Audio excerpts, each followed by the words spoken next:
today, both in the religious and in the artistic, without the onlookers knowing it, and mostly without the artists knowing it. We actually live only out of the traditional, out of the old stylistic forms, the old motifs. We think we are productive today, but we are not. We have to find a way to put ourselves into creative nature, so that what we create is really artistically original, elemental creation. Such an approach has of itself led to the fact that the art of eurythmy has emerged and developed out of the foundations of anthroposophy.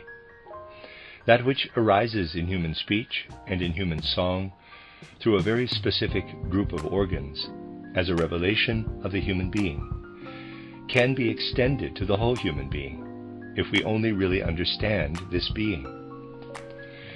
In this respect, all religious documents express ancient, instinctive, clairvoyant insights. And it already has a meaning when it is said in the Bible that Yahweh breathed into the first human the living breath.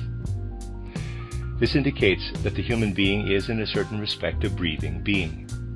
Yesterday I indicated how in ancient times of human development the view prevailed that the human being is a breather, a breathing being. That which the human being becomes as a respiratory being, in the configured breath in speech and song, can in turn be given back to the whole human form.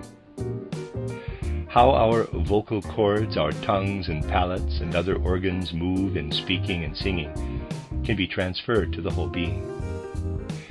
This is because each individual organ and organ system is in a certain sense an expression of the whole human being. Then something like eurythmy can come into existence. Here we need only remember the inner guidance of Goethe's doctrine of metamorphosis, which has not yet been sufficiently appreciated. Goethe rightly sees in the single leaf the whole plant. The whole plant is contained in a more primitive way in the leaf. And again, the whole plant is only a more complicated leaf. In each individual organ, he sees a metamorphosis of the whole organic being. And the whole organic being is a metamorphosis of its individual organs.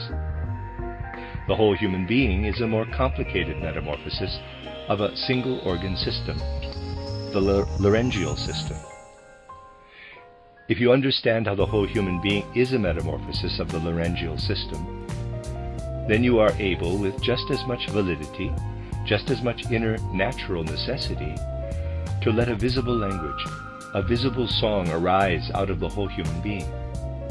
Just as song and language arise through an organ system, the same can arise through the movement of your limbs and through the movement of groups of people. We are embedded within the creative forces of nature. We immerse ourselves in the way the forces of humanness work in speaking and singing. And when we have these forces, we can transfer them to the forms of movement of our whole human being. Just as we transfer the forces of the cosmos to the resting form of the human being in sculpture, just as we live in artistic expressions of the inner soul of the human being in poetry, in song, in speech or recitation, so too can this be expressed through the whole human being in visible speech and in visible singing. I would like to say this: by forming the human being plastically, by creating the human form sculpturally, by creating the microcosm out of the whole macrocosm, we create the one pole.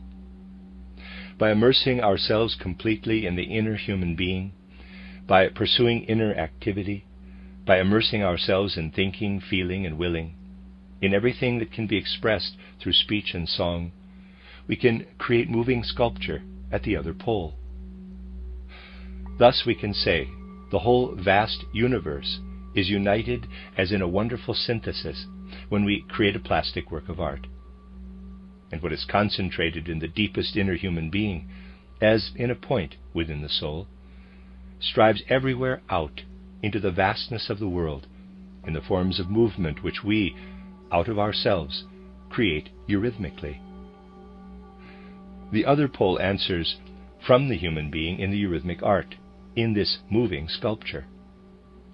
We see the expanses of the world turning toward the earth, flowing together in the resting human form, and we have thus the plastic sculptural arts.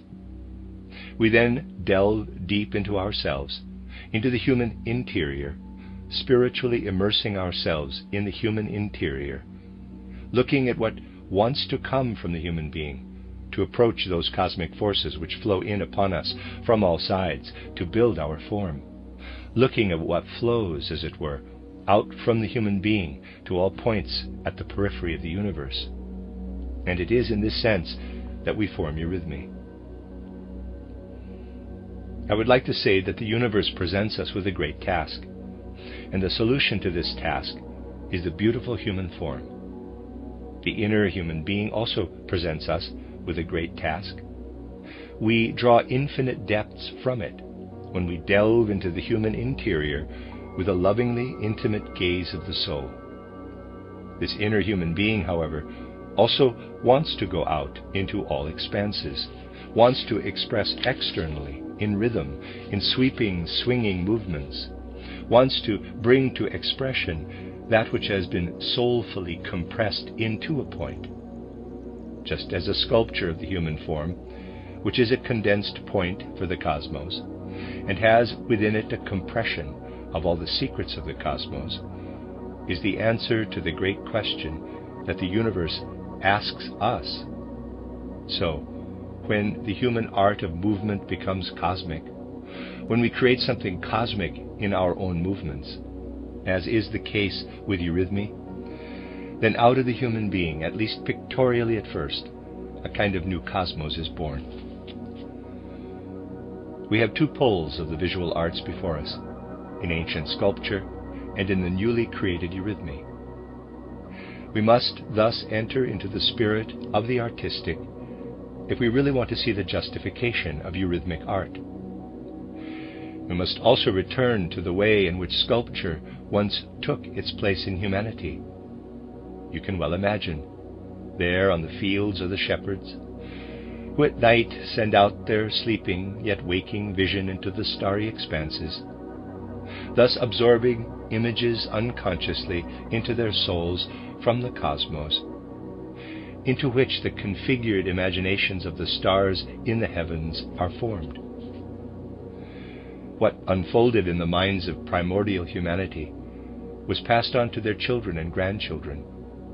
That which was inherited grew in the souls of the grandchildren and became the abilities to sculpt, to form plastically. The grandparents felt the cosmos in its beauty. The grandchildren formed the beautiful plastic arts from the forces of the cosmos that were absorbed by the soul. Anthroposophy must not only look into the secrets of the human soul theoretically, it must experience all the tragedy of the human soul, all the exaltation of the human soul, and everything in between. And it must be able to see not only what is tragic, what is exultant, and all that lies between, but just as we saw the stars clearly in older imaginations, and as we could then take formative star forces into our souls, so we must now take from the human soul what we perceive in it, and must be able to communicate this in outer movements. Then Eurythmy comes into being. Today this is meant only to be a fleeting hint of the way in which a natural transition is to be made from what anthroposophy is as an ideal to what it wants to be as a direct and truly form-creating art, neither allegorizing nor symbolizing. If we can penetrate this, then we will find the remarkable relationship which art has to science and religion. We will see science on one level, religion on another, art in between. We will see that it is due to science that one basically has freedom. We could never have come to complete inner freedom without science. We will see what we have gained for our individuality, if we look at it impartially, what the essence of our humanity has gained by the fact that humanity has come to science. We have thus detached ourselves from the cosmos through thought. We are alone, but we are thereby human individualities. And as we live within the laws of nature, so we take them up into thought. We become independent in relation to nature. In religion, we want to surrender ourselves, want to find the way back to the essence of nature. We want to merge again with nature, want to offer our freedom on the sacrificial altar of the cosmos. We want to give ourselves to the Godhead, want to possess, along with the breath of freedom, of individuality, the breath of sacrifice. But there, in between, stands art. Stand especially the visual arts. Stands everything that is rooted in the realm of beauty. If you become a free individual being through science, if you sacrifice your whole being in religious forms, still preserving your freedom on the one hand, but on the other hand already sensing the need for sacrificial service, then you will find in art the possibility of preserving yourself by offering as a sacrifice, in a certain way, what the world has made of you. We form ourselves as the world has formed us. But we create this form out of ourselves as free beings. Thus in art, too, there is something redemptive and liberating. In art we are, on one side, individualities, while on the other side, we sacrifice ourselves.